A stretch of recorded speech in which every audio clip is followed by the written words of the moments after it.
Salut les petits enfants de la forêt, ben voilà, 10-12 jours, hein, c'est un autre petit bilan qui commence, 10-12 jours de confinement, c'est un peu les premiers symptômes de la connerie qui arrive. Moi-même, le premier, je m'aperçois que très souvent, je parle tout seul dans la maison, ce qui est un peu ridicule, donc tout de suite, je me reprends, un peu de méditation, un peu de respiration, pensée positive, et tout revient assez vite. Mais enfin bon, aujourd'hui, je vous dirais que j'ai pas fait 12 ans de médecine pour pas pouvoir au moins vous rassurer un tout petit peu et vous dire que mais quoi Jean-Claude? Mais non, t'as pas fait médecine, toi t'as joué quand t'avais 12 ans à Docteur Maboul, c'est pas la même chose Jean-Claude, s'il te plaît.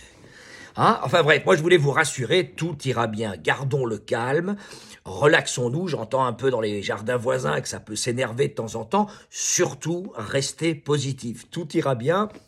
Et je sais de quoi je parle.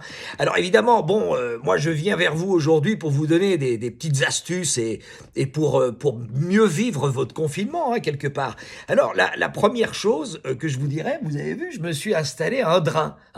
Alors, un petit Baxter, comme ça, qui est relié directement à mon estomac, avec une petite roulette. Ici, je peux augmenter ou ralentir le flux pour rester bien hydraté et toujours en forme, évidemment. Un peu de vodka, un petit sucre pour une hydratation parfaite. Enfin bref, voilà. Et puis grâce à mon ami vétérinaire Nick, il m'a offert une très jolie poche, comme il fait les gros animaux. C'est une poche pour les veaux, ce qui me permet d'uriner immédiatement sans bouger de mon siège. Et évidemment, l'effet numéro 1, c'est que je peux regarder 10 saisons d'une série sans même me lever le fauteuil.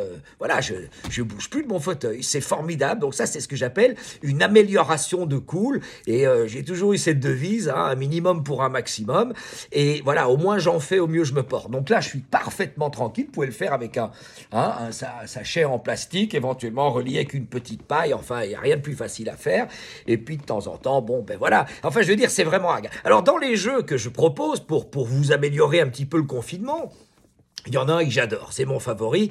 Je planque un billet ou deux de 50 quelque part dans la maison, j'attends 2-3 jours, le temps d'oublier, et puis je prends une journée ou deux, et je me mets à la recherche, comme un petit jeu de piste dans la maison, et je retrouve un petit billet de 50. Alors quoi de plus formidable que de retrouver un petit billet, que ce soit de 50 ou même de 5. Mais... c'est un grand plaisir. Non, Jean-Claude, non. Toi, tu ne joues plus à ce jeu. La dernière fois, qu'est-ce qui s'est passé, Jean-Claude? La dernière fois que t'as trouvé les 50 balles, t'es parti te beurrer la gueule pendant 3 jours et quand t'es revenu, t'as chié derrière la plante verte dans le hall. Alors tu comprendras bien que j'ai plus envie que tu joues à ce jeu-là. Et puis comme t'as rien à foutre, Jean-Claude, tiens, profites-en pour faire le tour, viens, prends la poche et va la vider dans le jardin du voisin, comme la semaine dernière. Non, pas chez Gérard, le grand flamand, tu sais bien qu'il a peu d'humour. Plutôt chez le petit handicapé, là, à droite. On n'a pas d'histoire avec lui. Bref, donc voilà, ça c'est un jeu formidable. Ce que je fais de temps en temps aussi, je mets des bouteilles d'eau au-dessus de certaines portes, à moitié remplies, et alors, bon, j'oublie, j'ouvre une porte, boum, ça me tombe sur la gueule, et j'ai l'impression d'avoir un pote qui m'a fait une blague, et de pas être tout seul. C'est formidable, je m'amuse bien. Alors, dans les grandes détresses, encore une fois, respirez, récupérez-vous.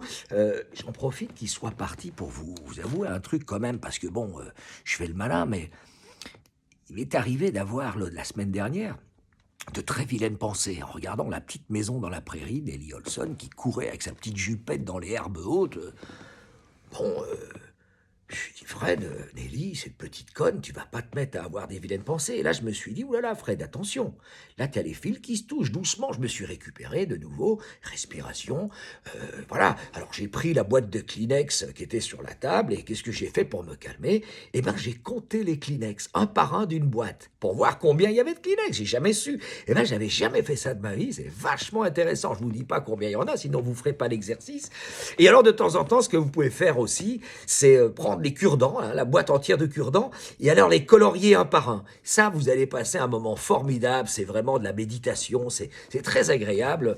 Voilà, qu'est-ce que je peux vous conseiller d'autre? Il y en a des tas, des petits jeux comme ça, mais le jeu du billet de 50, essayez-le, vous allez voir, c'est formidable. Bon, mais je vois que le Jean-Claude, il revient pour m'installer ma poche, alors c'est toujours un petit événement quand on la réinstalle, je vous laisse, et on se reparle bientôt. Salut.